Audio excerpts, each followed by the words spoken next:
All right, hello everyone. Welcome to the second episode of Books That Inspire Me. Don't look. Here's the first one. Okay, jumping right into it. Wait, hello everybody. This is me waving at you. This one is called Oncology the City in the Image of Man. It's a theoretical architecture book by Paolo Soleri. I don't know if theoretical architecture is the right word for it. The beginning is big. It's a good coffee table book. And it's real big. I grabbed this for like $50 on Amazon a few years ago when I saw some people talking about it on an internet forum. And then I showed it to some people like a year ago or so. And apparently it's not in print anymore. And if you try to find it, it's like $300 now. So apparently I grabbed it while the grabbing was good. So basically the idea behind these structures is that, I don't know, you can put hundreds of thousands of people in one big building, right? To be honest, I don't really read too much of these words, even though the words are pretty cool. He has cool ideas. I'm not as much of an ideas man as I am a lines man, right? And the lines here are super cool. I love the lines, but one idea I do like is how big these things are. All right, here's a building, and on every page almost, there's a little picture of the Empire State Building here, which shows the scale, right? That's cool. Empire State Building. Anyway, but look, architecture drawings have so many cool lines, just cool lines. I just love like the textures, and all the little cross hatchings and everything. Check out those great textures. Great textures up here too. Just everywhere. You can learn so much just from like right here, little cross hatchings there, everything. Great textures up here. I don't even really know what he's trying to accomplish here, but I love it. Weird little patterns and stuff. Look at that. All sorts of great stuff. Yeah. Anyways, so I love this book just for the drawings, for the lines. Plus, if you're into architecture at all, it's probably great for that too. Tons of great drawings. I can't imagine how long this took to put together as a book. Did I tell you what this video was called? I think it's called Books That Inspire, Encourage, and Motivate Me, or something like that. Second of all, going right into another architecture book. Lebbeus Woods, architect. And he's another, I can't think of the word, but anyways, like Paolo Soleri, he made a lot of buildings and stuff that weren't necessarily supposed to ever be built. But like him, I just love the drawings, okay? Love the drawings, the textures, the lines, the hatch marks and everything. Great drawings. Because pretty much it's all drawings. There are some pictures of his personal sketchbooks in here, in which he pretty much just filled pages with different types of hatch marks and stuff like that. Isn't that cool? I love it when you get a little glimpse into the inner workings of someone's mind and process like that. Yeah, I love this book. You can see there's some pictures of his models there. Some more sketchbook pages. Very cool, very inspiring to me. Lebbeus Woods. Yeah, he made like weird structures like that. Sorry, I'm having to hold it open with my foot here since one hand's holding the camera. Yeah, my cameraman must have taken the day off. I don't know. Super cool stuff. And look at this drawing. Like some castle in the countryside. I don't know what's going on there. But I like it. That's all I know. Lebbeus. Okay, and then here's... Oh, this guy's a famous guy. Edward Gorey. It's got the amphigory. Amphigory also, and I think there might be another one called like the Amphigory 2, which I have around here somewhere. Basically, these are like compendiums of different little books he wrote.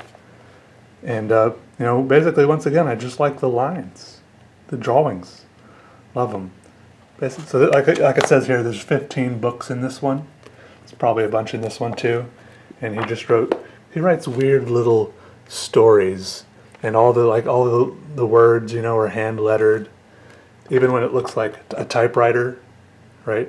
All hand lettered, and I don't know. They're all kind of like, some of them are like kind of weird and creepy, but a little bit off-putting. But you can't really. But also like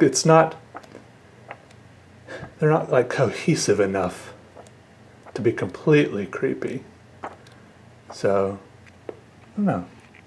Also very wholesome in a very eerie way at the same time. Definitely recommend some Edward Gorey to anybody.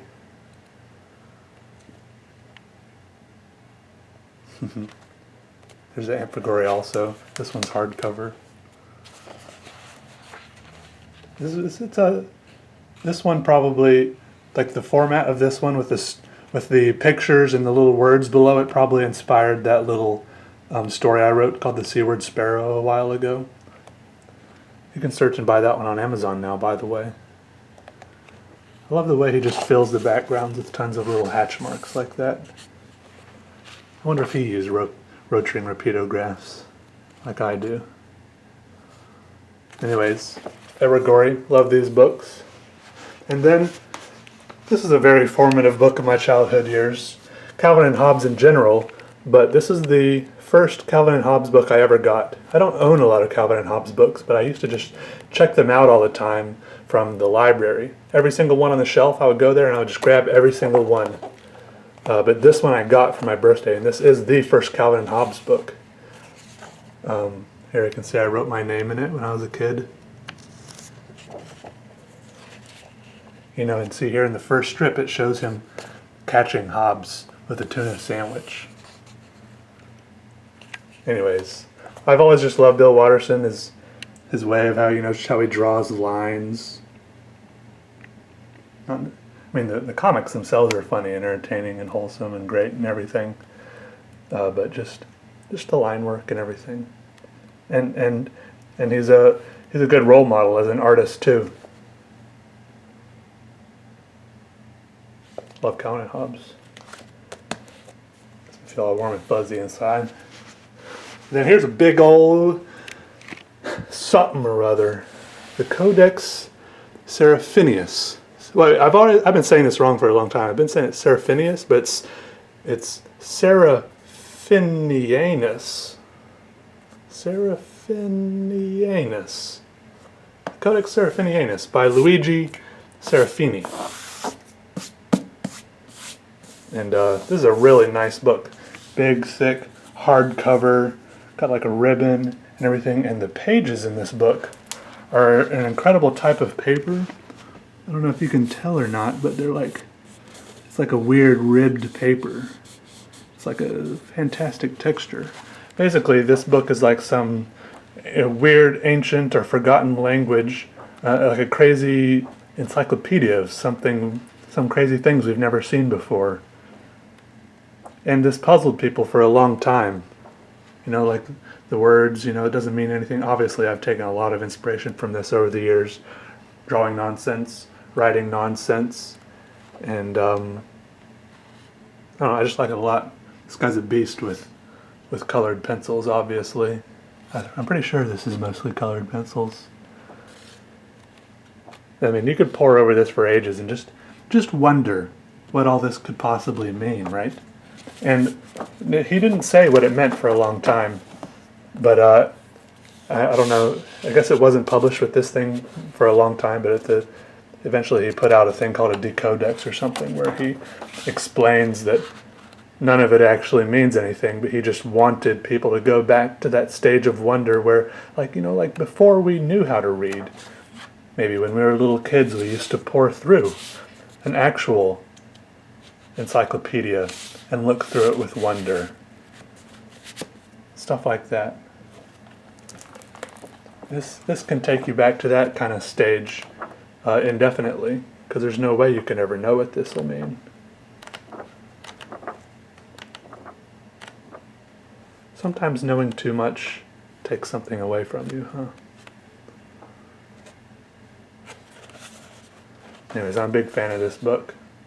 I definitely have not reached the bottom of the depths of it. Oh no, got a little smudge on it.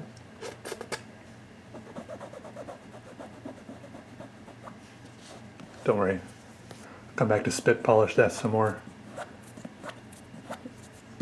Anyways, that's it for all today. I'm not wearing pants. Just took a shower. It's okay. Anyways, thanks for hanging out, everybody. Codex Phineas, Luigi Seraphinianus. Counted in Hobbes by Bill Watterson. Amphigories by Edward Gorey. Lebbeus Woods, an architect. And Oncology by Paolo Soleri. All right, goodbye. Have a good one.